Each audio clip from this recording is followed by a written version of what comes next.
Hello everyone, my name is Mist and welcome to my review of That's What I Call Music 14. This album was released on November 4th, 2003 and has only one song that reached number 1 on the Billboard Hot 100. The album cover also resembles the now 42 cover in the UK series. But other than that, there aren't any other interesting things, so let's get into the quality of these songs, starting with the one song that reached number 1.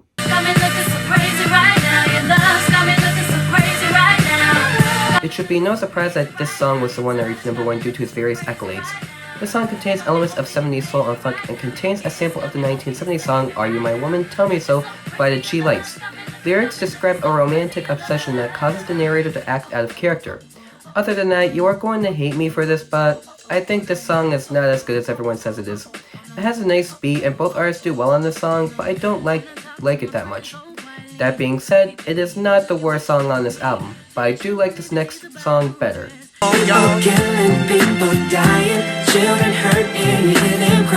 This song was in the works for a few years before becoming an official single. This was first thought of during the 9/11 attacks, and while IAM's general anxiety over the incident and Justin Timberlake was introduced to the group and listened to the track and recorded some vocals for the song, although he was uncredited at the time. This is also the first song that introduced Fergie as an official member of the group. As for my thoughts, I don't like how it sounds, but I enjoy the overall message of the song. I feel like this is a song that everyone should listen to due to its message, and with my own experiences, I just try to be nice to everyone as that can change a person's day positively. And now on to a song that I don't enjoy as much as the other two.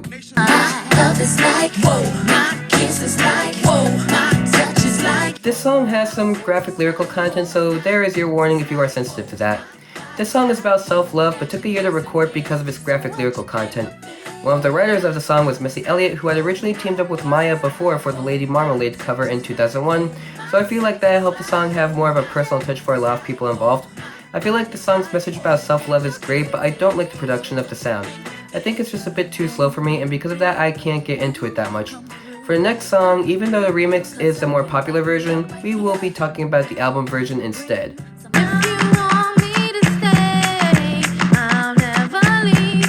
The remix has Busta Rhymes and Fabulous be part of the song, but like I said, we are talking about the original version. There isn't much background on the original version other than that it was recorded in Spanish Harlem where Lumidee was raised. The song has a consistent beat throughout the whole song, but it sounds like not a lot was done to the song. I think that if the song was more upbeat I could like it more, but as it is, it sounds boring. And now on to a song that I think has one of the dumbest names I have ever seen. I like the way you do that right there, right there. This is their debut single from Chingy. This received positive reviews from critics so much that it was given a remix later on. This song has a sound that I like, but there is still something that I just don't like about the song. Maybe it primarily has to do with how dumb the title sounds, but Chingy does have some great music, but to me, this is pretty underwhelming. I do think it is a bit better than the next song we have. But yo, what the hook gon' be? See, I don't need no hook on this beat. I didn't find much background on the song, so I'll just jump into my thoughts. I'm pretty sure you all know what the title means, and if you don't, it means that they are trying to find out what the hook of a song is, which to a lot of people is the most catchy part of a song. This song I don't like that much though. It has a good beat, but this just bugs me in a way that is hard to explain. Maybe if it was easier to understand, I would like it a lot more, but as is, I just don't enjoy it. And if you thought we were done with the dumb titles, you would be wrong.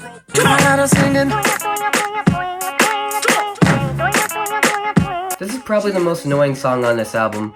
This song is very repetitive in its chorus, and it just sounds more and more annoying as the song goes on. Not to mention that I read that the title of the song means something disgusting. However, I have no clue if it's true or not, and I really hope it's not true. I can't stand this song, and it's probably the worst thing I have ever heard from this horrible person, and I am hoping that this is the last I ever hear from him. And now on to a more respectable artist. It's really nice to meet you, ma. I'm really digging your style. Said you wanna. This was the first song from Bow Wow when he dropped a Lil moniker in his name. This was done to showcase a more mature side of him and getting more serious with his music. He contributed more to the songwriting process of his songs after his contributions on the film Like Mike. T.I., who wasn't known at the time, was also a ghostwriter for the song, and this didn't tarnish Bow Wow's credibility as a rapper and helped him learn more about the songwriting process. I do see a more mature side of him in this song, and while I don't like the production, he did well when it came to showcasing this new side of himself, and I know that there are songs in the future that I believe to be good, and we'll get to them in the future. Overall, good song, but the production kinda ruins it for me. And now on to an artist who we've seen a few times, both group-wise and solo-wise. Senorita, I feel for you. This is is one of my least favorite Timberlake songs. Apparently the song was influenced by Stevie Wonder, and Timberlake wrote the song while imagining a dark-skinned, voluptuous lady whose attention he is trying to capture. His words, not mine. As for me, I do not like the song at all. I really don't like the sound they use for this, and this is the weakest he has ever sounded. I haven't ever really minded songs produced by the Neptunes before, but this one really upsets me for some reason. Overall, I don't think this is a good song. And now onto the most forgettable song on the album. Baby, no one else ever wants you like I do. I don't know how ironic it is that we went from a song with a Latin influence to an actual Latin song. The song is most notable for its sample, which if you don't know, it samples a little bit of Love by Brenda Russell. Also, the Spanish name for this song is Mi Pones Sexy and features her distinct Latin pop sound. For me, I don't really mind the song as it sounds really good, but like I said, it is very forgettable. I had to listen to the song multiple times because I kept forgetting what it sounds like. I think the singers did well and it sounds good, but maybe everyone involved could have done more to make it more memorable. And now on to a song that is very memorable to me. Got me lifted, shifted higher than the ceiling, and ooh, it's the If you were like me, this song should sound really familiar. When I first heard the song, it sounded very familiar to me, and then I realized it was heavily sampled in a 2015 song that we will cover sometime in the future. As for Here, I really like this. This is Baby Bash's highest charting single in the US, and for good reason. I really like how the slow, mellow beat is used, and it complements both artists really well. If I have a complaint, it has to do with some of its lyrics. When it comes to certain lyrics, some of the things said not only gross me out, but make me really uncomfortable, and anyone who knows me personally knows exactly why. It is a good song, but I think I can live without some lyrics. Now on to another artist's signature song.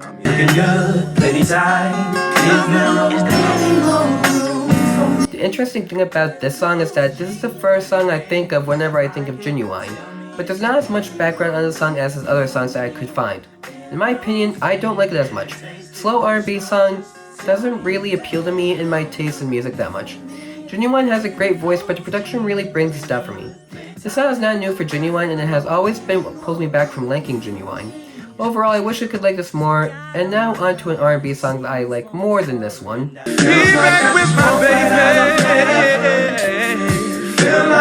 As you can tell, this song has a darker tone and production than other songs we have already talked about. This is the group's second highest charting single, and I think it's a pretty good song. The song is definitely darker in tone, and the lyrics also reflect this as he's talking about all the wrongs he's done to his girlfriend and how he wants her back. I really like the song, and while it did take time to grow on me, the song ended up being one of my favorites through more listens. And if you are sick of all the R&B/hip-hop, good news, we are done with them for the rest of the review, especially since the rest of these songs are rock songs.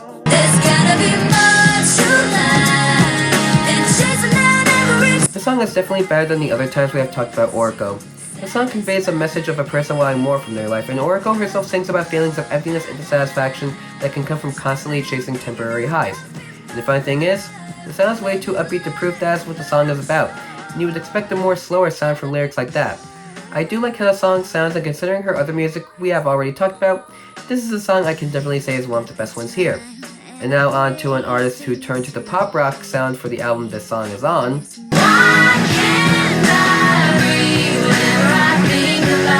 The song was made in hopes of expanding her audience and attracting more listeners to his parent record. Her hope was that people would listen to the song and people would then start buying the record and have an awakening. Her words, not mine. I do think that the song was done well, but I can't like it more. It sounds more downbeat than I would expect, especially for pop rock, and as a result, I can't get into it more. Maybe if it was more bombastic, I would like it more. As is, I can't get into it. Now onto a song with a more comedic tone. Stacy's mom has got it going on. She's all out. Not only was the song meant to be comedic, but it was also taken from a real-life situation. The lead singer, Adam Schlesinger, took inspiration from a childhood friend of his who was attracted to his grandmother. The song also emulates the sound from the 70s band The Cars, specifically their song, Just What I Needed.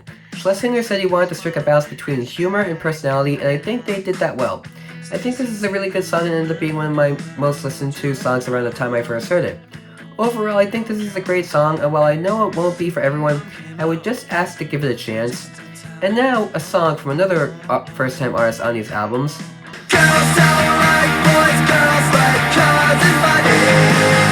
I know this is the band's fifth single, but it's still the first one to show up on this compilation.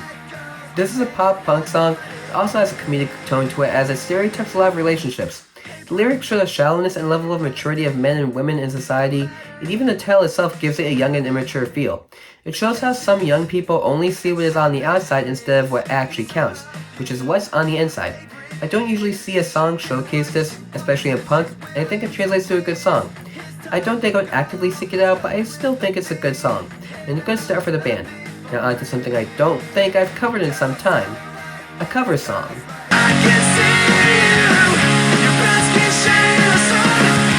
This is a cover of the Don Henley song of the same name back in 1984.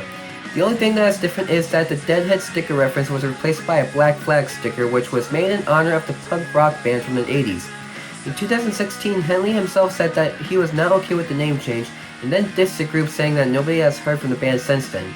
Mike Campo, who also wrote the song with Henley, said that you don't expect a young band to do the song and that he likes their version of it. As for me, sound-wise, I think they sound the same. I still think it's a good song, but not one I would regularly listen to. Now on to a band we have only talked about one time before.